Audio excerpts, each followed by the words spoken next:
Hey you guys, Colleen here, and in this video I will be trying a PAIGE HATHAWAY like glute workout. And I basically found her because I was looking for fitness gurus to like try their workouts and film myself giving like an honest review of their workout plans. And when I was looking in like Google AdWords for people that were similar to like Whitney Simmons and Abby Pollock, it suggested PAIGE HATHAWAY, and I had never heard of her, but I found her channel and she's actually searched over 60,000 times, I think, a month, which is like insane. Like, just to give you perspective, like when I looked up Whitney Simmons, I think she was searched like 1,000 times. Yeah, so it's just, she's blowing up right now, and I followed her on like social media and stuff because I really did like her video for the most part. So I went ahead and tried one of her glute workouts and did the exercises. There was only 2 of the exercises that I didn't do, but I'll get into that later in the video. But before we continue, just make sure to subscribe if you like this video and give it a like, and comment down below what fitness gurus you guys want me to try their workouts. It's going to be doing like a new series I'm doing on here, and I'm a newer channel, so all engagement and shares really do help me in the algorithm. But yeah, so we are just going to jump right into the workout. The first workout that I did was at the like resistance machine with the cable cord, and I did 2 by 10 on each leg. Kickbacks at 22 pounds was the machine. So this one was nice. I've been doing this workout for a while now where you do the kickback. She did make a good point that whenever you do glute exercises, like, people think that squats are how you get like a stronger glute, but that's like not true at all. That really targets more your quad squats do. But something like the kickback, it's triggering your glute and you're isolating each leg. So what she was saying is one leg might be stronger, or one glute might be stronger than the other, and you don't really know, because when you're doing squats you don't realize that you're favoring one. But when you're doing like an isolated movement like the cable kickbacks, you're targeting each leg, and I could tell that my left leg was not as strong. Even when I was doing the left leg kickback, I was leaning like on my right leg, and so it was kind of working to like keep me up more. So doing these isolated type of movements is just really nice to make sure that you're targeting those muscles and not just relying on one leg, or like doing squats and just relying on your quads. So I definitely enjoyed this leg workout. And the next movement that I did was a 2 by 10 on each leg Bulgarian split squat. I had a 50-pound weight on me. I couldn't tell how much weight she was carrying in the video. She had like dumbbells, but I had like the 50-pound weight on my back, and then I had my legs split and one was raised up on a platform. And I did notice that when I spread my legs out further and put more weight in my front leg, it caused my glute to be more activated, as where when I had my legs closer together, I was putting more weight on my quad, like the quads were doing more of the movement. And when I had my weight more centered versus when I was like, you have to like put your weight on your front foot versus trying to center it in between them. So spread out and more weight on the front was how I got my glutes activated. I'm not sure if she said that in her video. I can't remember like verbatim what she said about that. And then also, interestingly enough, when my foot was raised up on the leveled platform, it was easier for me to balance versus when I had my feet both on the floor. So I kind of tried out both ways, and my foot being raised was just easier to balance for whatever reason.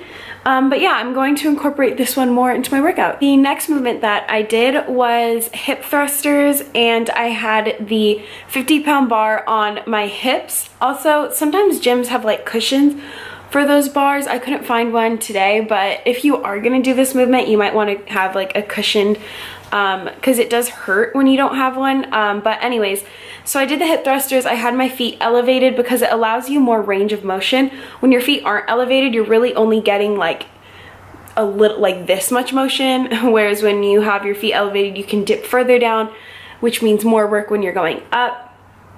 Again, this isn't a movement to rush or race through. doing hip thrusters. It's actually super good when you're at the peak top position, if you hold that for like 3 seconds before you go down to do another set. Holding that makes your glutes makes them like work harder. And then sorry, I can't talk today, but and then I also noticed that when my feet were elevated, when I pulled my toes up off of the surface and was just balancing on my heels, it made my glutes work even harder. For some reason, when my entire feet were down on the platform, my legs were kind of more engaged in like the quads and stuff, and my calves, because my toes were like, felt like they were pointed, but when I pulled them up, it just put all the pressure in my butt, which was kind of what I was going for in this workout, since it was a glute workout. And then I did single raised single leg hip thrusters. I didn't have the 50-pound bar because it was a little bit painful after a while, and also it was just too hard for me, honestly. So I took the bar off, and then I did the single leg hip thrusters, and it was way harder than I thought it would be.